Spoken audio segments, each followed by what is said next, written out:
Racism, which I always get on there, it's always black men who want to debate with me, and then when I make the point using intelligent jargon, intelligent language, then they want to say, oh, we weren't really dealing with a definition here. Let's talk about something else. Homophobia is a psychological disorder. Phobia is a psychological disorder. Phobia implies an irrational fear. It requires psychological counseling. Something is psychologically wrong with you. Racism, on the other hand, something that got us lynched, killed, murdered by all of the means, segregated out of our ability to spend money on ourselves, separated, miseducated, diseducated, undereducated, trapped.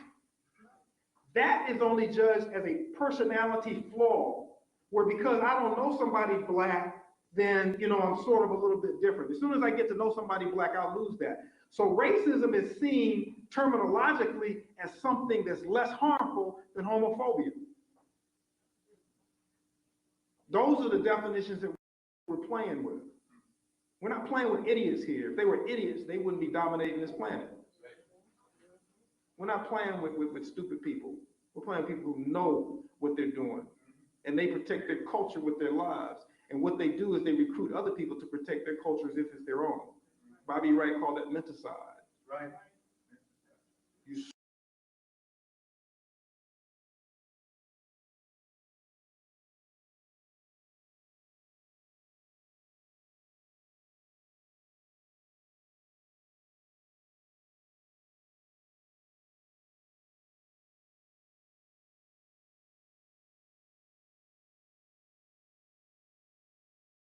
scoop out what is theirs and you put in what's yours. And then they think, talk, walk, act as if they're you, even though you know better. Just like turning this world into a homosexual thing so Europeans can continue their global orgy, where you will have people who are not homosexual by nature playing homosexual games while Europeans have a field day because they know who they are and they get to play with you too. Gives them a larger playing field. Homosexual is predatory. One very interesting statistic deals with that in terms of pedophilia. Pedophiles, well, let's start at the beginning of this. There are over 4 million official pedophiles in this country today. Over 4 million, that's the official number from the U.S. Department of Labor. Over 4 million pedophiles in this country today. We can get statistics on black male in prison too. But this is important just in general because most of these folks are white. 4 million. Now, we did some statistics, and since homosexuality is pedophilic in European culture, and they are returning to their roots publicly, and they're taking us with us, we know that that was the start. So that's what we're going to. That's why the homosexual community is trying to distance itself from the term pedophilia so much right now, because they don't want people to see where they're going. Like my white boy says, they have us laughing at stuff before they take us there. We think this is funny. We think that Madeira is funny. We're going to be really laughing at our men soon because these boys are going to grow up to be Madeiras. Because there's nothing wrong with that according to the definition. There's nothing wrong with that. And I'll say now, I'm glad to see that the individual who's having major problems with what I was saying is left. That means we're still in good company. That's really disgusting. If you don't want to hear what I have to say, don't come. I don't go where you're at. Don't come where I'm at. It don't work on me. They tried that at Morehouse when I was giving my lectures on black manhood, and they would always send some female white faculty in there. That got me going. Pedophiles usually abuse 30 to 60 children by the first time they are caught. These are government statistics. And you know that means they're undercounts. Pedophiles usually abuse 30 to 60 children by the first time they are caught. Their scientists say that those people who become homosexual are usually homosexual because they were sexually assaulted by the same sex at a younger age. So they are creating an army. In the lifetime of a pedophile, somewhere between 70 and 380 victims.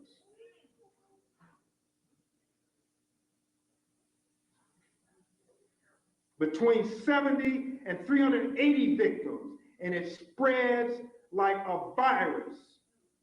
It's an exponential growth. It's not growth. It's not additive. 1 plus 1 plus 1 is 1 equals 2 equals 4 equals 8. It grows exponentially.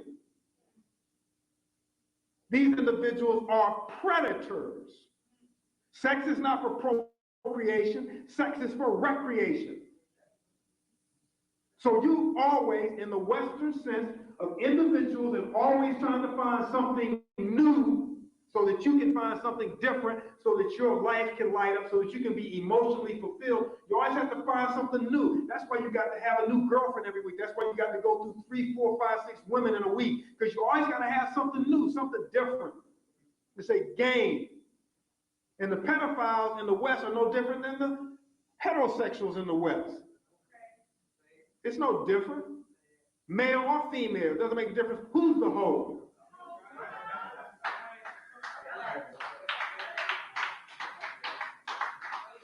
But to look at the statistics and know this growth, 30 to 60 or 7 to 380 in your lifetime, and we got to understand this like we understand somebody who robs for a living. If all I do is rob, I never hold a job. But I have a car, I got a house, got my condo, what have you, I got clothes, I go to the club, I do everything everybody else does, but I don't work a job, I rob people. I don't just rob one person, I have to continuously rob for the rest of my life to maintain my income. Rapists don't rape one person and stop. It becomes a avocation or a vocation. It becomes a major part of what you do. Pedophiles don't find their one true love and stay with them forever. They didn't do that in Greece. And that was the homosexual pedophile capital of history. They didn't stop at one. Why we buy these lies, I have no idea. And we buy it from people who have no proof. We accept that they said it because they are the authorities. What did Marimba Ali say? Europeans have to have the absolute ultimate truth. They have to be the bearers of that. And if you're in charge, you are the bearer of that. Most of us still see them as gods. They see themselves as gods. God-vying. And when you have other people look at you like that, then your definitions become their definitions one more time. They follow you. You are the authority. Their women are the most beautiful. Once the line broke down, brothers ran to white girls like they had not been, and we have all these excuses. And I have a book called Excuses to Discuss Them, but there's one in particular that a black sociologist came with, had to do with rarity. The reason why black men are chasing white women is because white women are so rare. Like a diamond costs more because it's rarer, it's more difficult to find. Or antique car is more desirable because it's rare, because it's more hard to find. And I said, well, something's really wrong with that logic, because in the countries where black males are chasing white women, white folks are the majority. In the countries where white women are the minority, they ain't being chased by us. But we'll use those arguments as the truth. It's a silly rabbit. Tricks are for kids. The crux of it was over 200,000 of our black males are being sodomized in prison every year. The numbers we calculated showed how many years it would take if this exponential process continued. What we forget about is that effeminized males are the ones who are most likely to be let out of prison on parole. Not only because they are, quote unquote, the best behaved, but because Europeans know what they are doing. They know what they're letting back out into the community. It's not accidental. It's not accidental that sodomy in the prison hasn't been stopped. We can stop anything we want to. We can't say that it's impossible to stop that. It's intentional. And when these black males, not all of them, but enough, come out of prison with that mentality, then they're going to search out prey. I saw this very interesting movie, which a lot of young folks told me they had already seen, about this. And at the end of the program, they showed his artwork. His best friend had been in prison for a while before he arrived. I'm assuming this was his best friend because I caught the movie sort of late. And the guy who was the star, he was sad or was emotionally distressed about something in the movie, and his friend came over and put his arm around him to hug him, and then he attempted to kiss him. And the guy pushed him away. What are you doing? And this guy, the guy who he had pushed away, he said something I hadn't even thought about. Because he got upset, tears, rolling down his face. He said, what do you expect me to do? I've never known a woman. This is all I've ever known. This is my, definition. What do you expect? And I'm sitting there thinking, you have thousands and thousands of brothers who have never known a woman, who've never known.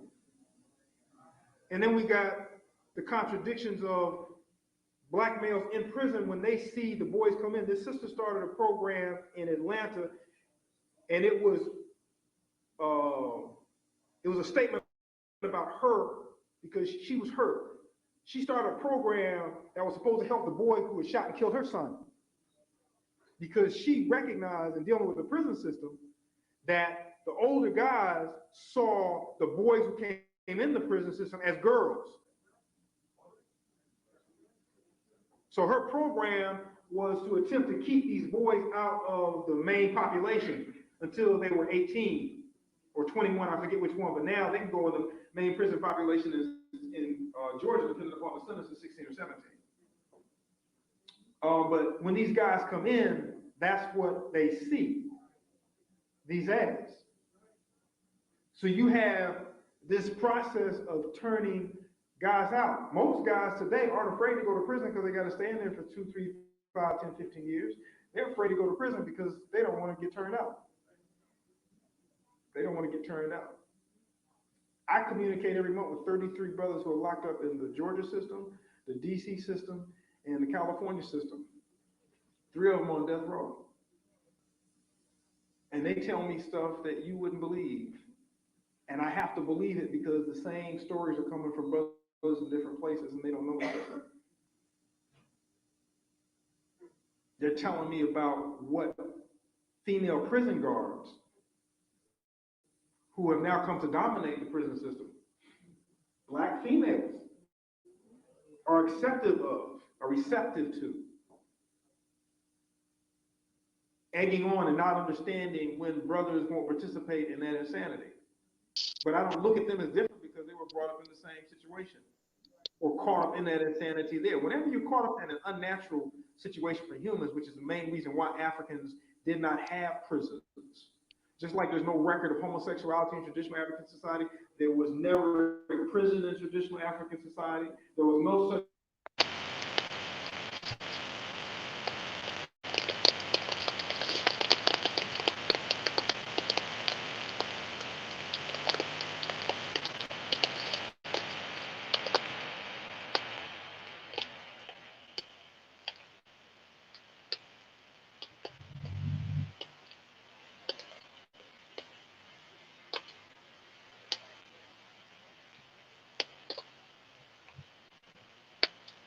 word is orphan.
Fire for them. Fifth child, holla back, Chris style. Feel nigga in this bumper cloud now, man. I'm a little field nigga from a underground road. When me spreading black patch like a poisonous toad. When me up, will bring my fire, man, burning up your soul. When me fighting for me people and such a heavy load. I'm a little field nigga from a underground road. When me spreading black patch like a poisonous toad. When me up, will bring my fire, man, burning up your soul. When me fighting for me people and such a heavy load. Donovan, man, we come free rumble. 2 shots from Glock, watch your cracker, them fi stumble. Feel pon this set, watch your pussy boy humble. Rough like a lion and me king in the jungle. Big up ganja hustle up, me nice in all the bundle. King chat to lyric and the Bible. Follow Babylon when the towers them be crumble. Man, now we go through it set by example. Me mash it up, watch a big gal and be trample. Bust enough shot from me big black rifle. Me mash it up, look at pussy boy, them still humble. Black power gangster, Babylon we rumble. King with the crown and the crown we no fumble. Stepping out the back was on the landmine you stumble. Creeping out the dark, Philly pig get a shot too. Slave master murder when I feel niggas spot you. Me hot crew, come with maroon, now we go rock you. Set up on this rhythm, king hard proof, we pull it up and mash it up. Now who be hot man and not you. No blood go run when the black cat come through, me mash it up. King in all the world fully loaded. Flex pon this set now, man, we are go hold it. Come like Napoleon, a Roman, them must soul it. Turn up a notch, Lord King can't control it. Little field nigga from an underground road. When me spread them black facts like a poisonous toad. When me up, I bring my fire, man, burning up his soul. When me fighting for me people, them such a heavy load. I'm a little field nigga from an underground road. When me spread them black facts like a poisonous toad. When me up, I bring my fire, man, burning up your soul. When me fighting for me people, them such a heavy load. I'm a 5-star general.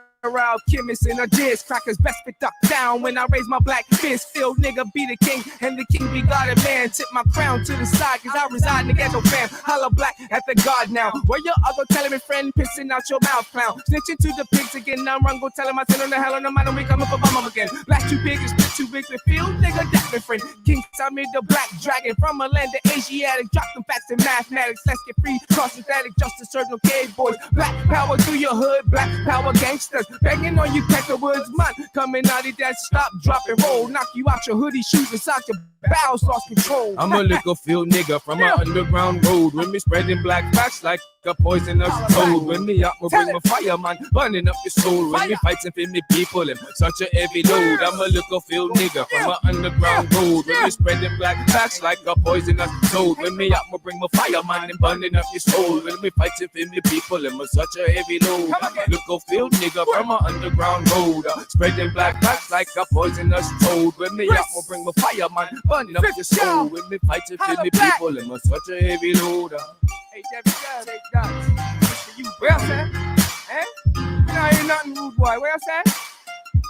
Alright, get that wood out your mouth. Suck your move my bum up. This for you faggot motherfuckers.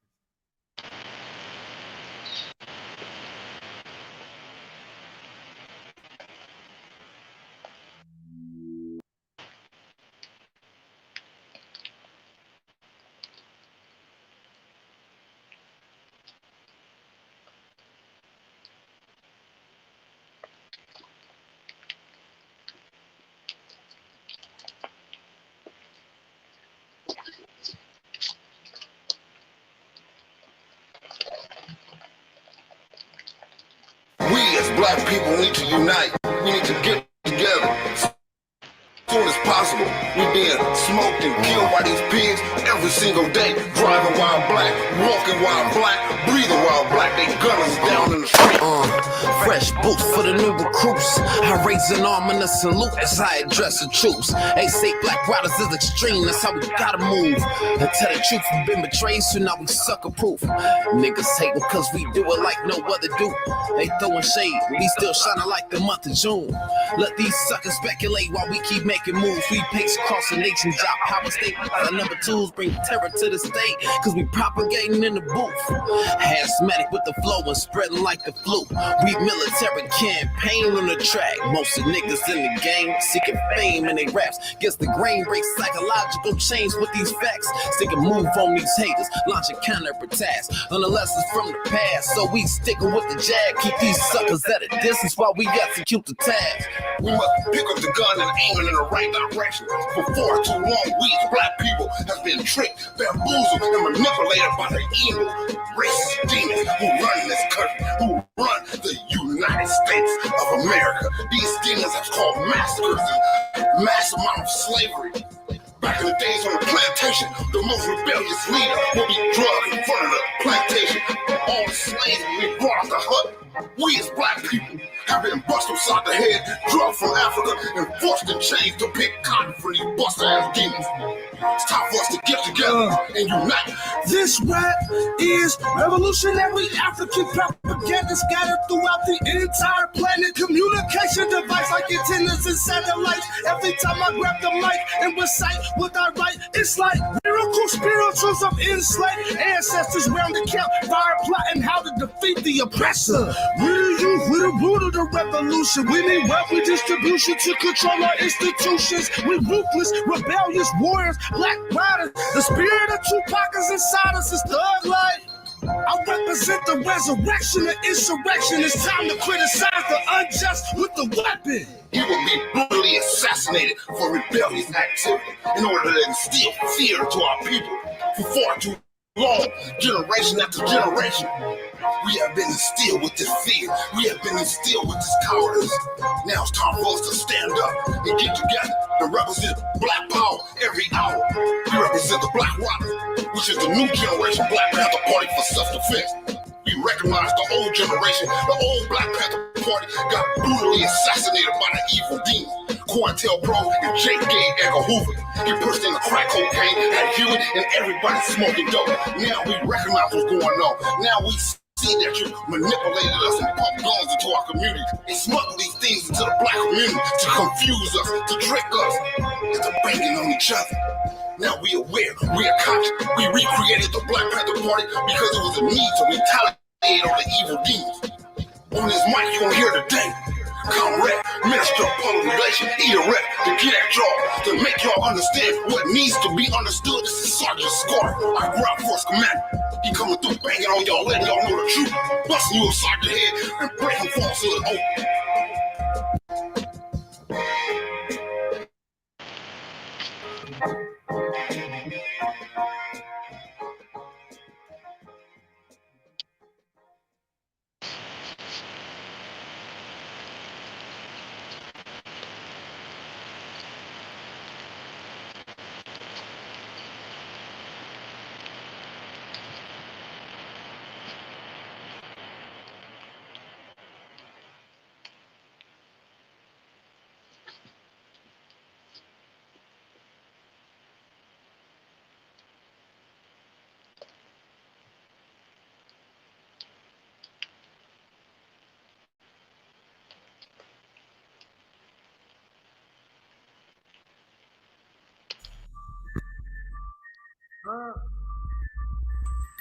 What? Yeah. Huh? Growing up in these streets, learn not to fuck with police, and it's just how it be, we yelling fuck PIGs, and if you feel how we feel, fuck with BRLP, growing up in these streets, learn not to fuck with police, and it's just how it be, we yelling fuck PIGs, and if you feel how we feel, fuck with BRLP, I'm from the city where they coin a tire pit, never fuck with they dirty ass ever since I was a kid, seen him in my community, searching looking for truancy, probing and asking questions, suggest we can be mutant. Excuse me when I'm under arrest of being detained. What did I catch? You don't need to know my motherfucking name. You bet I plead the fifth to you, I don't even exist. And it might not be your best choice to put your hand on my wrist, cause in my neck of the woods it's already understood. And don't nobody want your dirty ass patrol around the hood. You can bet your bottom dollar, snatch your ass about a collar. Let these motherfucking choppers serve your ass in something proper while too deep in the cul-de-sac, we dwell in the mustard drama. It's floating around the hood of this man with helicopter. We fed up and feeling violent like how explosives ignited. With the power to do away with all the sick and the righteous, let's go.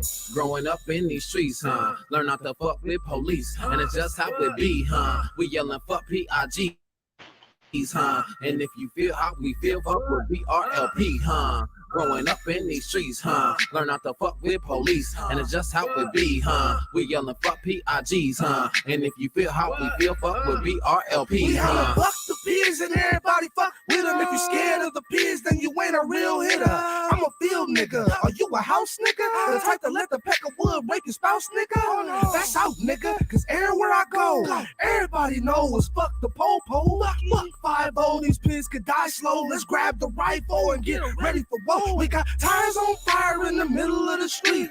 Booby traps and bunkers, our jungle is concrete. We mob deep like the niggas in Queens. If you tired of police, you need to get with the team. BRLP, known to bang on the beats. They say we extreme, cause we move like a machine, but we never mechanical. We supernatural. Magical, galactical panthers getting active. Growing up in these streets, learn not to fuck with police, and it's just how it be, we yelling fuck PIGs, and if you feel how we feel, fuck with BRLP, Growing up in these streets, learn not to fuck with police, and it's just how it be, we yelling fuck PIGs, and if you feel how we feel, fuck with BRLP,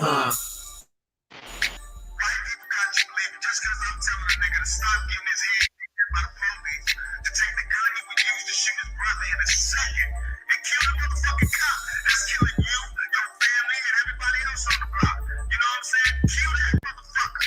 That is not insane. That is sane and straight like a motherfucker. That's positive, like a motherfucker.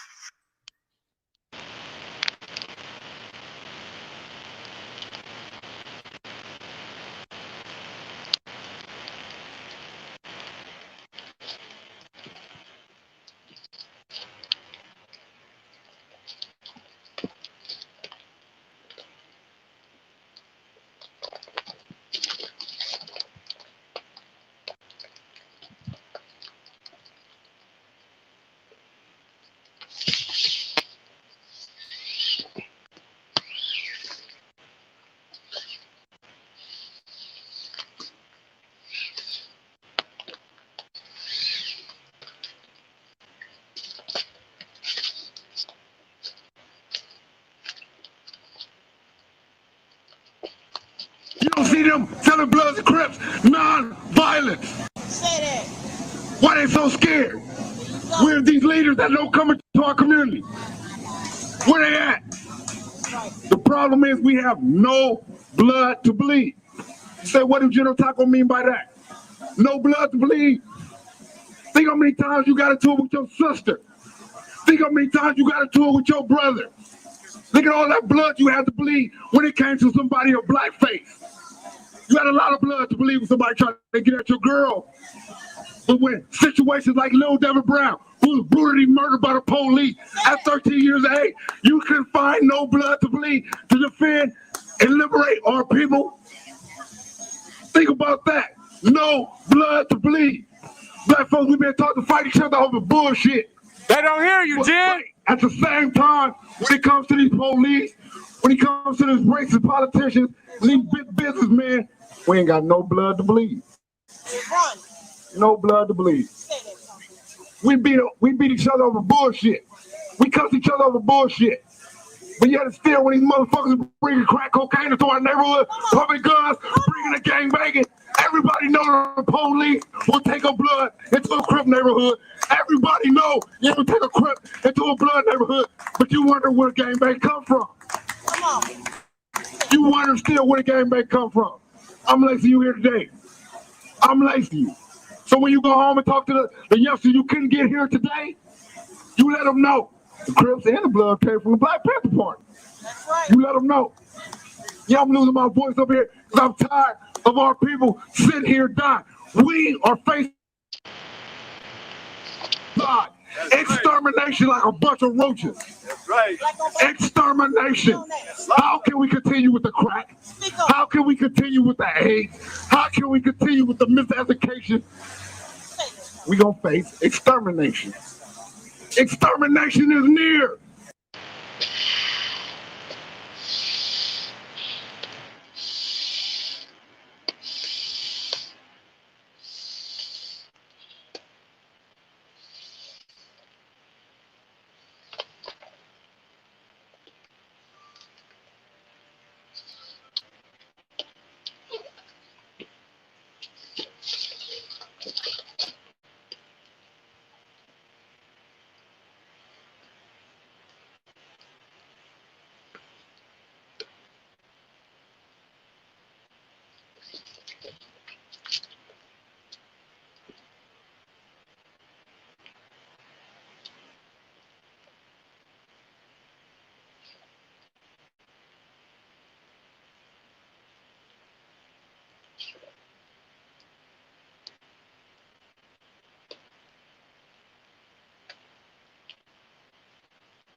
Black Power, people, Houlier, welcome to another episode of the Black Survivor Die series, broadcasting live every Warrior Wednesday at 7 p.m. Eastern Standard Time by the National Minister of Defense of the Black Riders Liberation Party under the leadership of our five-star General Taka Wolverine Shakur and the National Deputy Field Marshal of the New Black Panther Party for Self-Defense under the leadership and auspices of National Chairwoman General Crystal Muhammad, our modern day George Lester Jackson, and the personage of Minister King Samir Shabazz. So we get a double treat here, family, with silent class on 2 weeks in a row. So consider yourselves damn lucky that you get a chance to see this beyond the words, the practical application of setting up your field site or your bug out site. So you see the camouflage,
Black power, black power, black power. I'm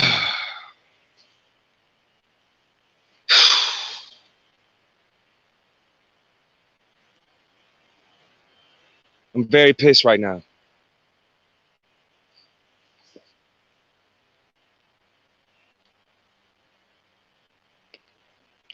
Very pissed off. Welcome to the class. Survive or die. The choice is yours. So, what just happened?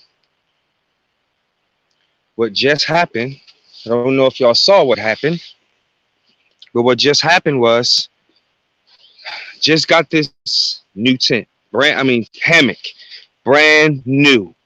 Just pulled it out of the pack. Just finished setting it the fuck up, right?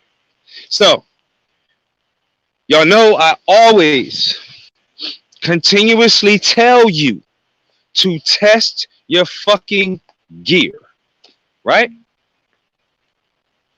Hold on, I gotta sip my yak. I'm pissed. So, testing my gear, bringing it out. Pass me some of that yak, guy. Okay, so show you. Now, in testing, I sit down, apply a little pressure to see exactly how much pressure needs to be, pressurized. And look at this shit. Ripped. So, here's the piece that's fucking ripped. This piece here is what holds up the mosquito net. Let me show y'all. It links on back here. And it's supposed to hold up our mosquito net. Right? Like so. The bitch popped.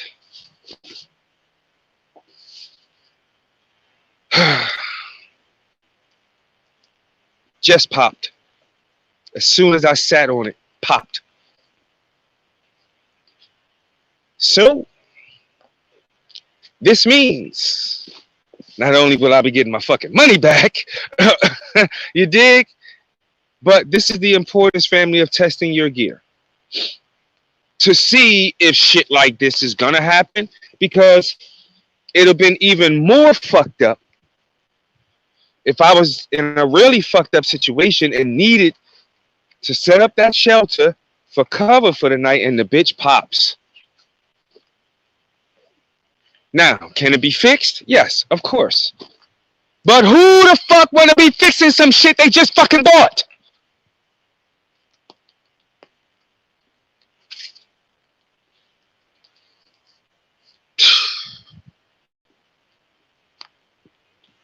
This is the purpose of testing your gear.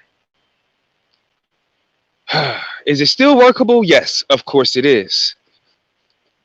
But who the fuck feels like going through all that? Okay?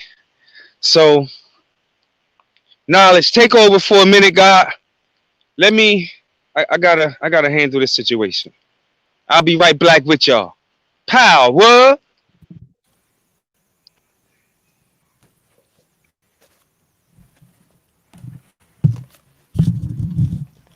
All right, so since we dealing with that right there, we dealing with today's degree. Today's degree is equality, and equality is still equal in all things. So we have the situation set up, looking at the psychology of survival. And when we look at the psychology of survival, we ask the question, survive what? So what have you done to prepare yourself in this mechanism of survival? And have you done everything in that degree to prepare yourself mentally, emotionally, and psychologically for survival? And in survival, we have to deal with and address all of the conflicts, the internal and the external conflict, and the psychologies associated with both of those. The conflict against you and yourself, and the psychology that's associated with overcoming the challenges and adversities associated with your survival from a psychological standpoint, where there's no other influence other than the influence of self. And when we're looking at self, have we critically analyzed self? And have we put ourselves in such positions to be able to deal with those aspects of survival where the psychological barrier or the deterrent or the distractor is you? You. So you know you and how to deal with those aspects of you that come into play in regards to your survival. Are you, when these things are confronted, these aspects of yourself, those mental, emotional, and psychological and psychospiritual aspects of yourself, are they in check? Or are you in conflict? Will you be the reason why you don't survive? So then we look at external conflicts. And external conflicts in a survival situation is anything that will conflict with your survival from the outside. Those external forces, whether it be natural affirmatives, whether it be things in your environment, whether it be those people that are with you, if you're bugging out with your family. The natural cycle of the day can be a conflict.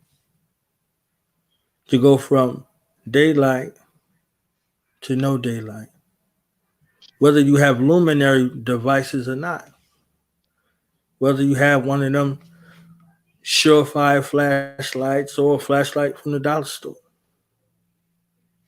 Have you put yourself in a position to know how to operate without light? Have you put yourself in a position to be able to move with limited sound? Are you prepared for the rain, for the snow, for the sleet, for the hail? Are you prepared for the terrain that you walk? Have you walked in that terrain? Do you know that terrain? Have you prepared for conflict? And how you are prepared to deal with that conflict and resolve it? Not necessarily opposition from external threats, internal threats to your safety and security, internal threats to the protection of your family. All these conversations that you had, aside from supplies for your bug out bag. What is your family protocol if someone in the family is injured and they can no longer be mobile? What have you set aside for them? And have you come to grips with the reality of leaving a family member or a loved one behind? Or doing what's necessary to ensure that your family members don't suffer? Have you come to grips with that sort of psychology? Have you been training? Have you been drilling? Have you prepared yourself to go without and to do without? These are all internal. External is someone coming to take what's yours. Have you prepared for that? Have you prepared a way to engage them in the long range and in the short range and the close quarter situation? Those are 3 stages right there. Long range. You have a chance to engage your enemy in a far off distance without the sound of gunfire. Because people can hear gunfire and they can come to where gunfire is. To engage an enemy long range without the aid of a pistol or a rifle. Have you prepared your position for all oppositional threats? Have you assessed your situation, whether you're bugging out or bugging in, for breach? All of these things come into account when you account for the psychology of survival. Not simply being able to erect something, the set ability to protect what you erect, protect where you stay, that place where it's supposed to give you some solace. And this isn't always catastrophe. These are the thoughts that you should have regularly, indiscriminate to what situation or circumstance. Whether you're home or you're in the forward location. A door won't stop someone coming in. Neither will a deadbolt. Nothing will stop someone from coming in. Are you prepared when they do? There's no doors out here.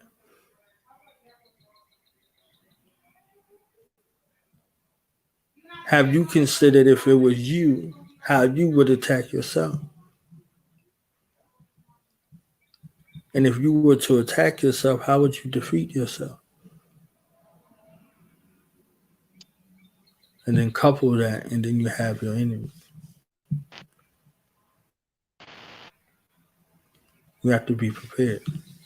This is what this orientation is about.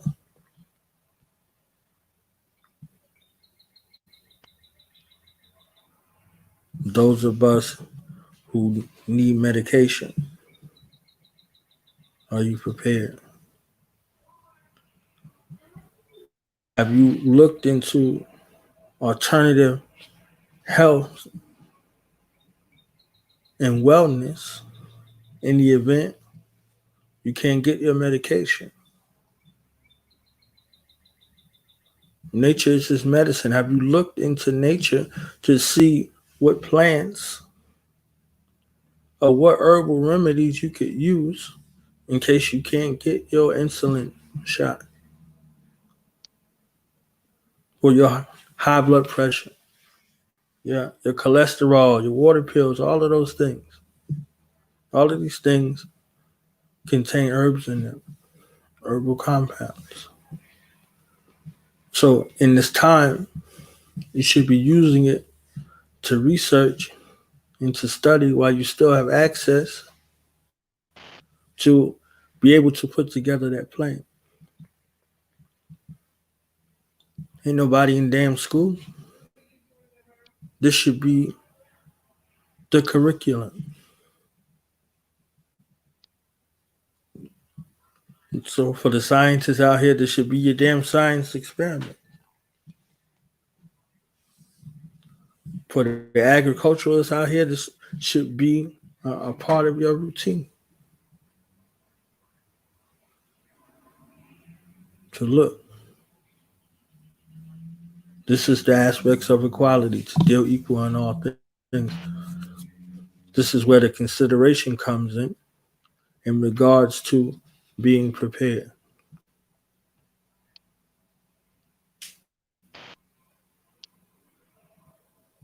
How will you stop the bleeding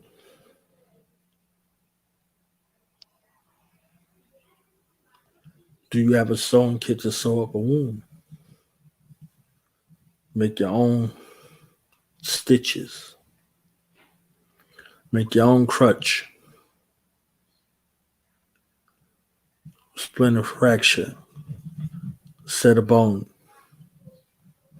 These are all of the things that come into play in regards to the psychology, that ability to endure adversity and survive.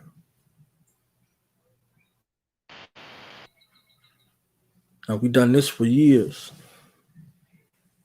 5 years or more, to bring you this information. We've organized in groups for people to share information. We're taking as many things into account as we find, and as we find new information, we bring it to you. We don't have all the answers. This is why we have a class. This is why we have a Black Survival page. This is why we have a Black Survival group. So those who are dutiful to survival, they come with information. They come with their training videos. They come with their written information. They share their ideas and their thoughts. And as a Black Survival collective, we empower each other with our skills.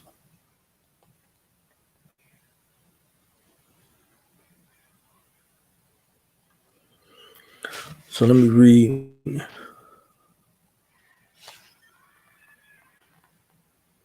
from Blood in My Eye.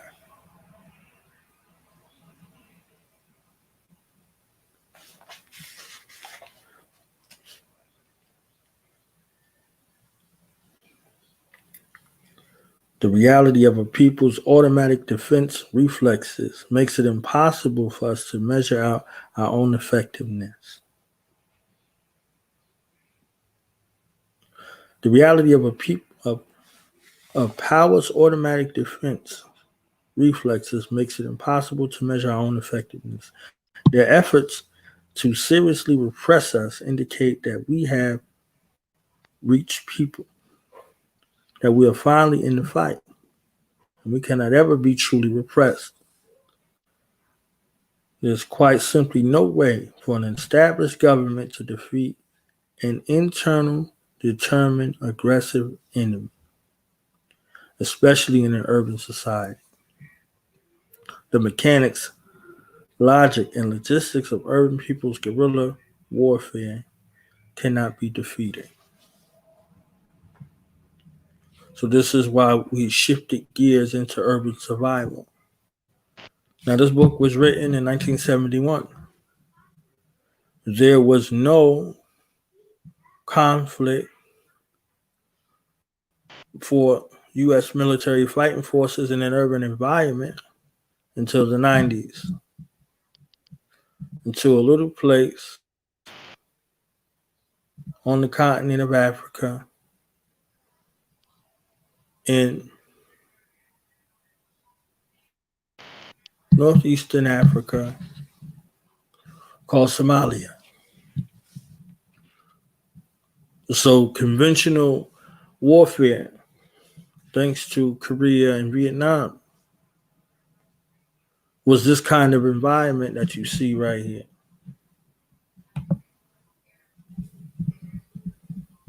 This was the environment that the soldier, the sailor, the airman, and the Marine trained for. This kind of environment, right? Mainly the Army and the Marines up close. The Navy and the Air Force at a distance. This was the environment. So this was the mind frame that grew the guerrilla. The guerrilla grew out of this environment. This is where you were looking to find the enemy. This is where you need to know the capabilities and the strengths, oppositions, and threats. This is where you needed to know your enemy's tactics, techniques, and procedures. So this was a long-standing situation where much data was collected.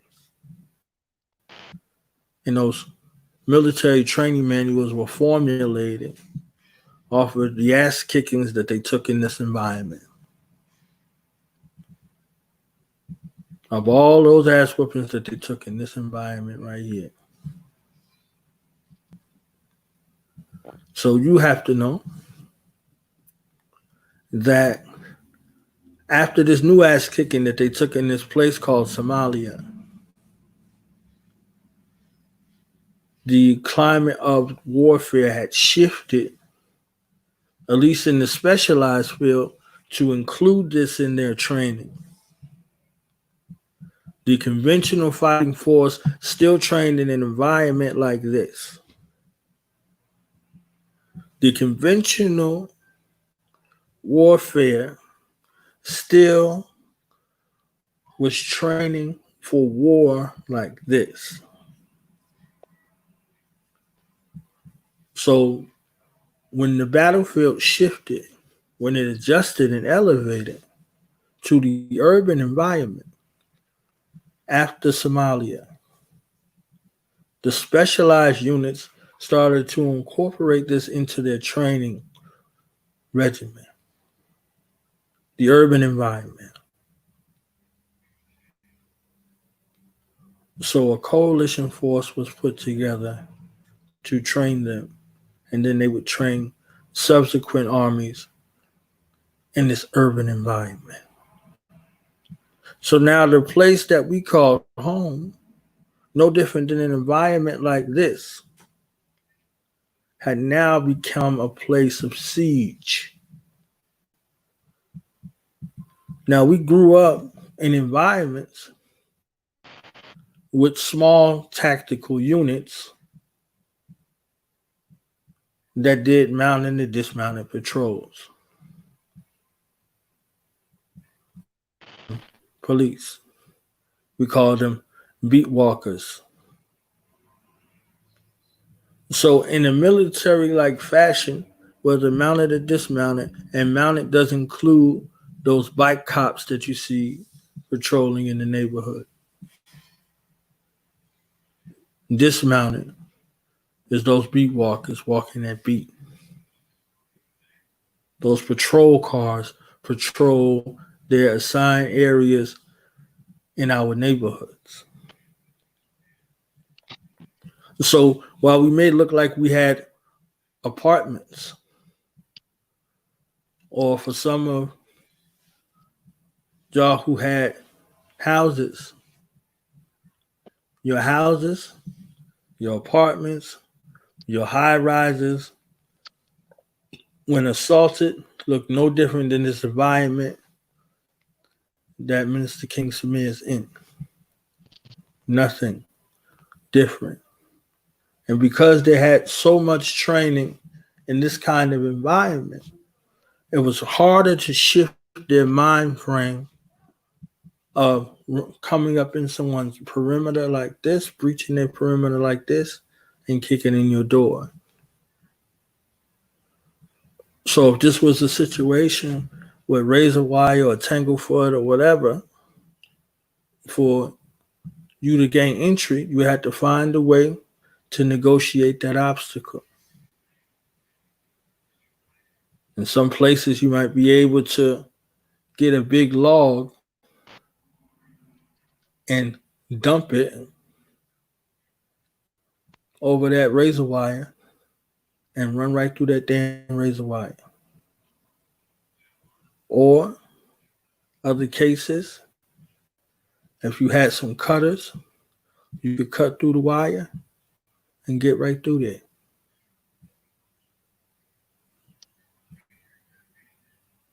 So that log became a battering ram for your door. In these other environments, it's a shotgun blast right through your door.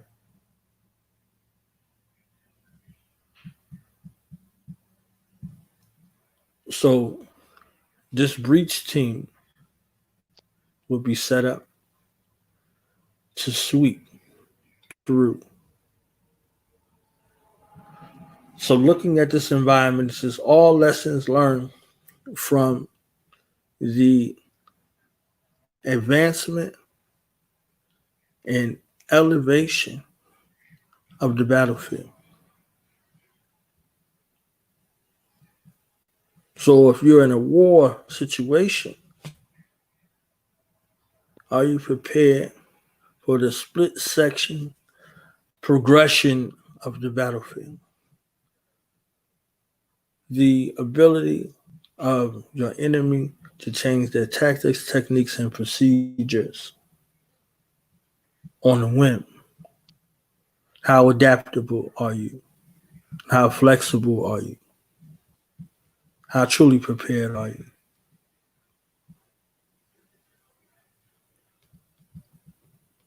And have you trained in real life scenario all the way through?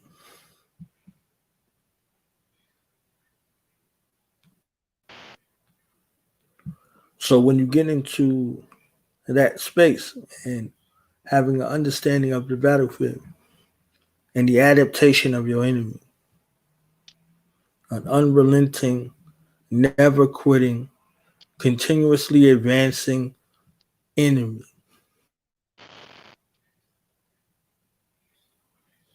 Have you prepared for that?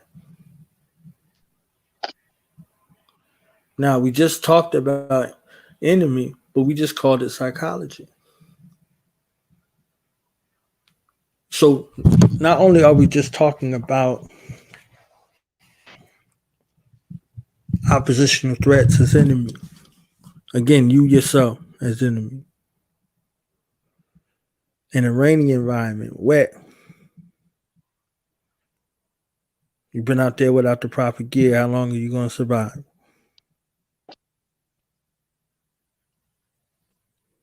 Waterproof situation. Are you prepared for eventualities? 30 years of experience taught King Samir how to adapt to his environment and adjust to changing conditions. He just showed you some shit don't work. He didn't say, all right, fuck it, I'm done. He ain't even surprised that the shit don't work. That's another layer, though. Y'all ain't in that aspect of survival. When they know who the fuck you are, the tactics and the techniques and the procedures change. They adapt just like you adapt. Your enemy adapts to you.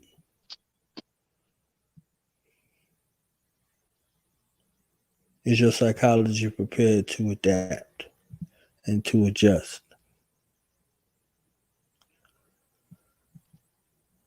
So this urban assault in regards to the physical assault came out of these lessons learned of getting the ass kicked and having to retreat out of a place. They only retreated out of 2 places, and they're not in either one of these places. Somalia and Vietnam. That means they took a hell of an ass whooping in a short period of time to get the fuck out and never come back. Not in no official capacity. So they figured in that place that they had to use other tactics, techniques, and procedures to yield success or to destabilize that region.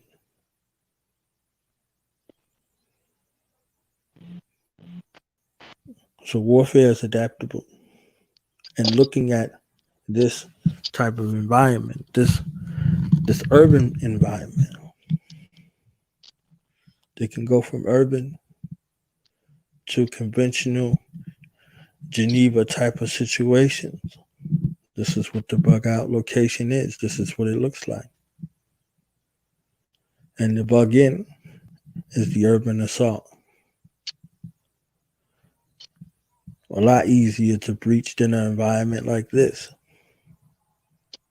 Because if you set yourself in a position to where there's one or two ways to get into your perimeter, you're prepared. If you got 5 or 6 windows in your house on the first floor, you're fucked.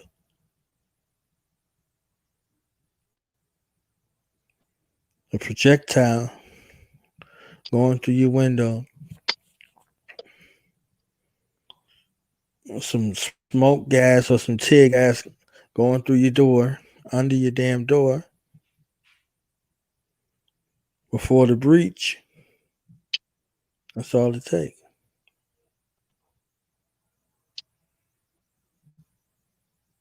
Molotov cocktail, smoke grenade, flashbang,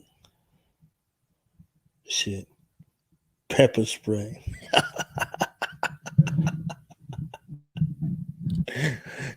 Just regular smoke going through the damn place. And you done lost your damn mind. You ain't prepared for none of it.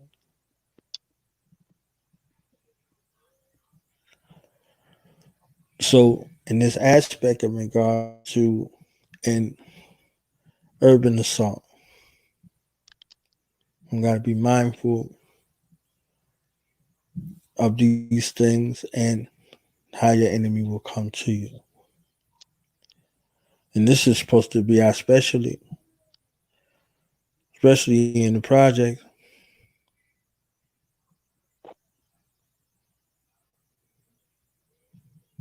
And cut off the water, cut off the lights. Next thing you know, they're coming. That's it. That's it. Cut off the water, cut off the power. Next thing you know, they're coming.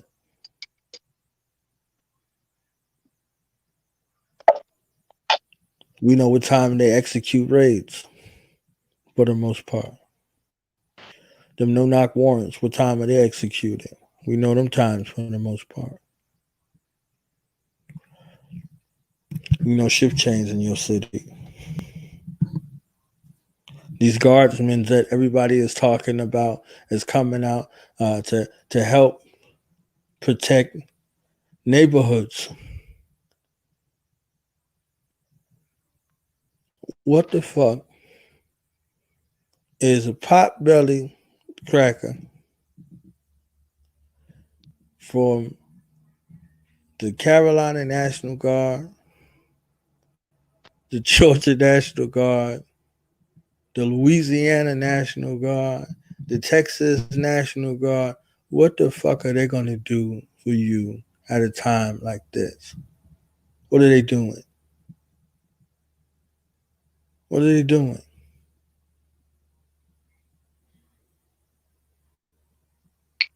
Now, these ain't the regular motherfucking soldiers. These the weekend warriors. What are they going to do for you? This is the reserve element under the control of the governor, the National Guard. The reserve still answers to the president, but the governor of their state also. What are they going to do for you? Then you have to think about what are they going to do to you.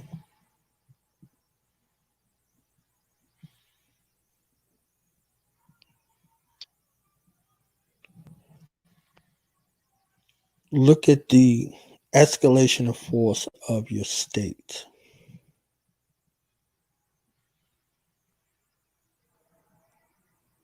And answer me, what is the National Guard doing in your neighborhood?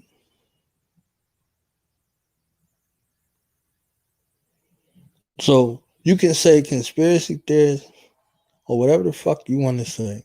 But you have to realize how escalation of force works.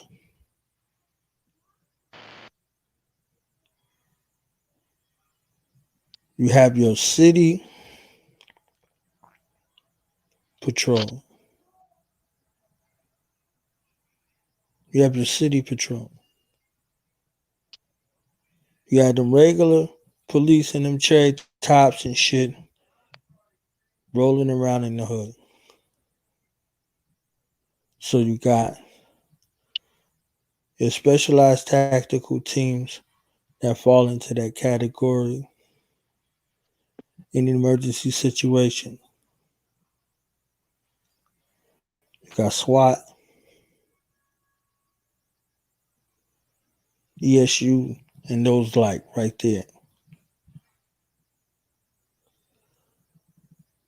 Then you have the county. You got the sheriff's department and those tactical teams that's associated with the county. Then you got the staties, the state patrol, and those special tactical units that are associated with them in this emergency situation. Then you have the National Guard. Then you have the National Guard in your state. So now look how many levels of escalation of force I done went through before I got to the National Guard, and then tell me why the fuck the National Guard is in your neighborhood.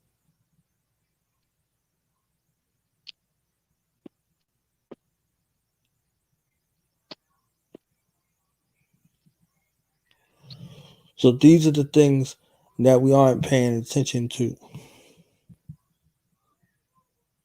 Because everybody's so goddamn smart.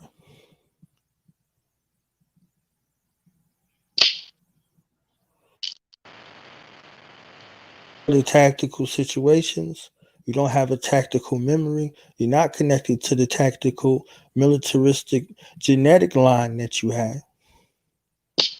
So you no longer understand simple military psychological operation.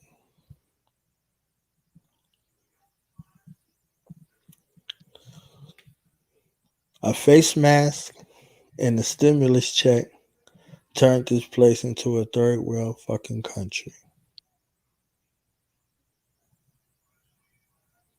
And you know what's ill about a third world country? A third world country don't know it's a fucking third world country.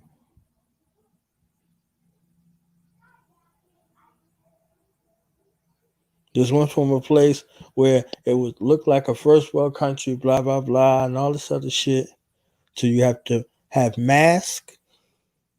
They instituted a curfew, and the military is in the street.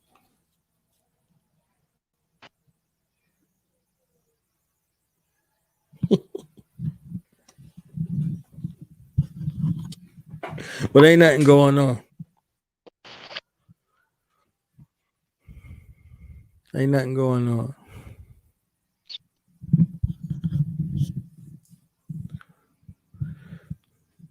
These are the things that we should be paying attention to.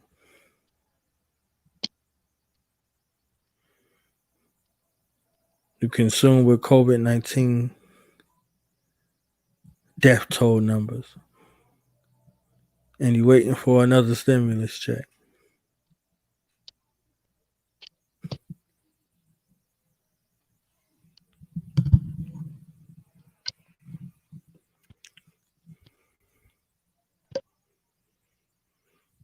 Did you notice that daylight disappeared during this broadcast and King Samir ain't stopped working?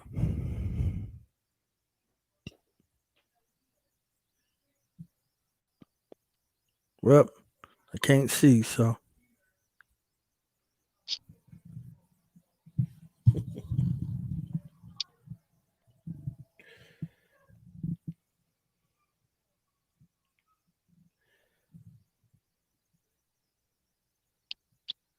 This is that life right here.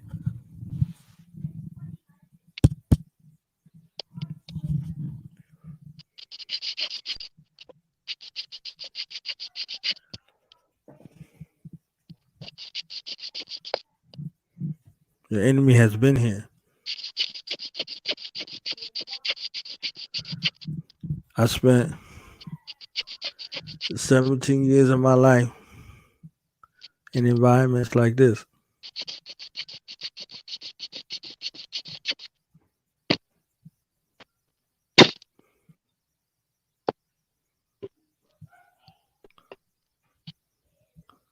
"17 years of my life in environments like this.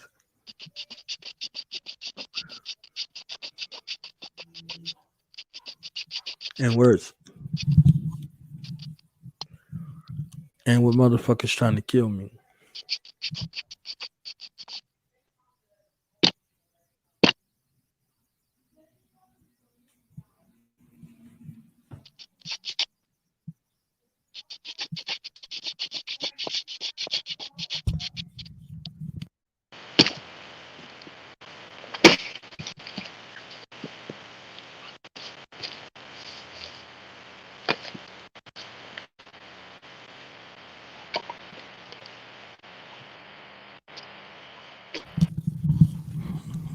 Y'all see how handy that back of that boot is? I tell you, that back of the boot ain't no motherfucking joke. Right there.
dryer lint, and that's it. Fire started. Time to get this fire popping. A little bit more at ease now. I had to quickly adapt and think on my feet, not panic. Yes, I'm pissed off, but guess what? That's the type shit you go through out here. Can y'all hear me? I hope you can hear me. But that's the type shit we go through out here. Everything ain't gonna run smooth all the time. You're gonna have issues. But the point of being prepared, you understand what I'm saying? So you can quickly fix your issue and keep it moving. So what I did, after I specifically said, King, bring your sewing kit. No, I'm not gonna need my sewing kit. Guess what? Needed my fucking sewing kit. So took the Gorilla Tape and made it happen. So for now, temporarily, the hammock is fixed. Simple solution. So you got to be prepared. You dig? But listen to your first instinct. Listen to your first instinct. So if I'd have bought the sewing kit, I'll still be sewing that motherfucker by now, basically. But it's all right because we learn and we adapt.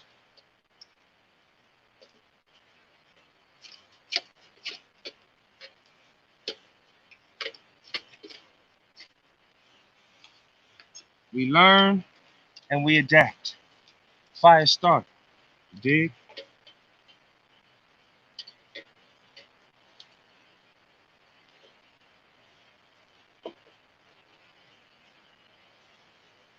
So tonight you learn adaptability. How to quickly think on your feet and overcome all obstacles. Growing up in the Nation of Islam, I was taught that a fruit is best. Because a fruit overcomes all obstacles. Moves according to the time, with the time, because a fruit is the time. You dig?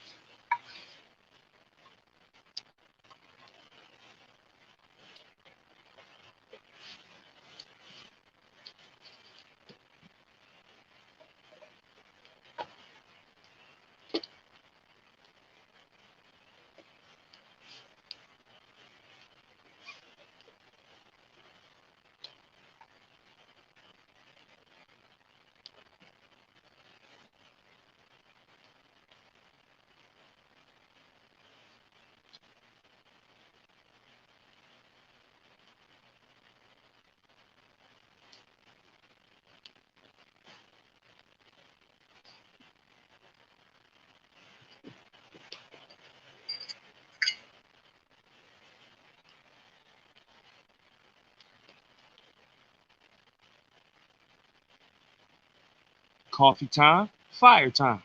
So you just take your coffee filter and just dump it in your water. Just dip. Dig.